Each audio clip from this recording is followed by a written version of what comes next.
некоторые наши телезрители, наверное, видели в районе Сербора парят дельтапланы. Откуда они появились в нашем городе? Что за люди занимаются этим видом спорта? Вот с этим вопросом мы и обратились к Владимиру. Вот он, директор Нерюнгринского дельта-клуба. Начальник, вернее. Начальник, по да. штату. Согласно штату. Владимир, расскажи, пожалуйста, вкратце о вашем дельта-клубе. Кто в нем занимается? Как давно вы организовались?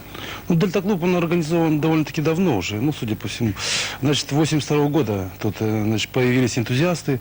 Они, значит, занимались постройкой простых дельтапланов, которые летали, значит, ну, в районе Серебряного Бора. Здесь площадочка есть такая с горки. Вот, потом начали, значит, набираться энтузиазма больше, строить мотодельтапланы. Вот, Кислицын. Сколько сегодня у вас их? Ну, сегодня 4 летающих мотодельтаплана, да. Это все, что сделано вашими руками? Да, это все, собственно, своими руками делается. Вот, принимали участие Языков, он коренной здесь, можно сказать, это самое. Значит, Кислицын Владимир Петрович. Ну и так вот помогает очень Кондратовский хорошо этому делу, он, ну, бывший авиатор сам. А какой вот возраст у вас занимается? Какие профессии люди? Ну, профессии разные, учащиеся от 14 лет и старше, без ограничения, короче. Вот ребята с Чульмана, они уже тоже имеют детей, летают.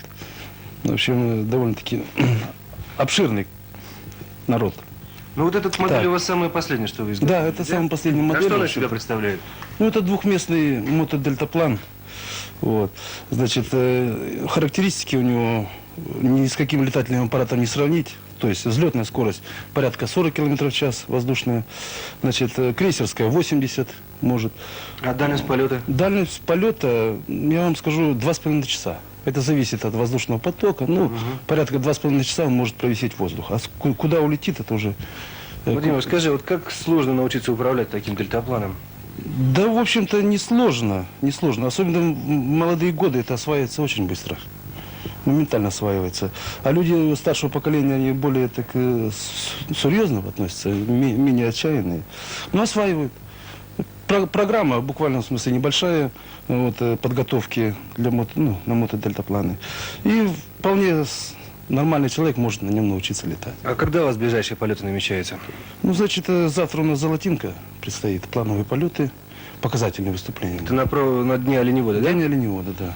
Потому что мы заключили договор, работаем в оленеводческом стаде, значит, ну, помощь оленеводам. Там, значит, нахождение оленей, ну, все такое прочее там. Где кого подбросить, где, ну, по А снабжению. на коммерческую основу не ставите вот изготовление дельтапланов и продажи их куда-нибудь геологам? Да коневодам? нет, это, в общем-то, Не стоит такая задача? не Это ставит. чисто вот для себя База у занимаетесь? нас несколько ограничивает эти возможности, конечно. Ну хорошо, Владимир, и последний вопрос. Вот, допустим, посмотрели нашу передачу молодые, наши телезрители, может даже старшего возраста, и проявили интерес вот к этому виду. Как они могут с вами связаться? Как часто у вас проходят занятия? Где вас можно найти? Ну, это нас можно найти, значит, дельта-клуб «Серебряный Бор». Ну, значит, в районе станции техобслуживания, назовем так, значит, с 9 до 6, до 7, до 8 здесь постоянно люди бывают. Вот, и к кому обратишься, скажут. Ну, в общем, здесь сюда надо прийти и включиться в работу просто. Значит, работа скрупулезная такая, в общем-то, требует много затрат, времени, так сказать, силы. Ну, тут люди учатся напильник держать в руках, молоток, работать, короче. Ну, Работа, приходится да. сразу летать.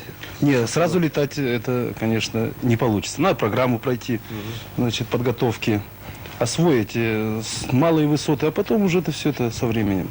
Ну ладно, как говорится, чистого вам неба.